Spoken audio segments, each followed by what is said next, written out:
ময়মনসিংহের ধোবাউড়া এলাকার মেহেদী বিশ্বাস মাত্র ১২টি হাঁস নিয়ে শুরু করেছিলেন নিজের খামার। ১৯৯০ সালে যুব উন্নয়ন প্রশিক্ষণ, সামান্য মূলধন এবং তীব্র আগ্রহ নিয়ে হাঁস পালন শুরু করেন তিনি।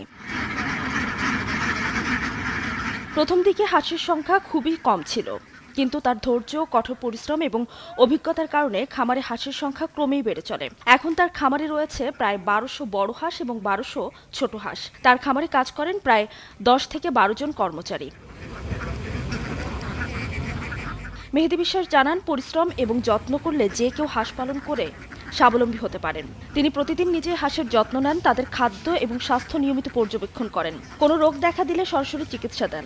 এছাড়া নির্দিষ্ট সময়ে হাঁস বিক্রি এবং ডিম বাজারে বিক্রি করে বছরে আয় করেন প্রায় ৩ থেকে ৪ লাখ টাকা। যুব উন্নয়নে ট্রেডিং করলাম, ১২টা হাঁস দিয়ে শুরু করলাম।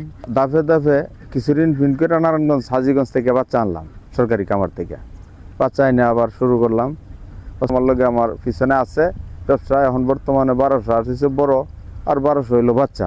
এটি বাচ্চাটা আমি দেখাশোনা করি, আমার ছেলে বড়টা দেখাশোনা করে। সরে আমার ৩ থেকে ৩.৫ লাখ টাকা, ৪ লাখ টাকার মতো নাই থাকে আর কি। তার ছেলেও বাবার খামারে কাজ করছে এবং খামার পরিচালনায় সহায়তা করছে। মেহেদী বিশ্বাসের সফলতা দেখে এখন এলাকার অনেকেই হাঁস পালন করতে আগ্রহী হয়ে উঠছেন। তার খামার এখন এলাকার জন্য অনুপ্রেরণার এক জায়গা। যে আমার বাবা ১৯৯০ সন থেকে ১২টা হাঁস দিয়ে আমাদের খামারটা শুরু করছে। ১২০০ হাঁস আছে আপনার ছোট বাচ্চা আমাদের গ্রামের বাড়িতে। তো এটা আমার বাবা দেখাশোনা করে লোক দিয়ে। আর আমি এখানে আছে আমার ১২০০ হাঁস। ওই হাঁসটা আমি একটা অস্থায়ী ঘর বাইন্দা ব্রহ্মপুত্র নদীর তীরে ওটা লোকজন নিয়ে আর কি রাখতেছি। আমি এখানে অনেক দিন ধরে থাকি, এই হাঁস পালন করি। হাঁস পালন করে আমি যা বেতন পাই তাতে আমার সংসার চলে। আমারও এরকম একটা ইচ্ছা আছে যে এরকম একটা হাঁসের ফার্ম দেওয়ার জন্য। আমি দীর্ঘদিন যাবত এখানে কাজ করি, হাঁস দেখাশোনা করি। আমার এই বেতনে সংসার চলে।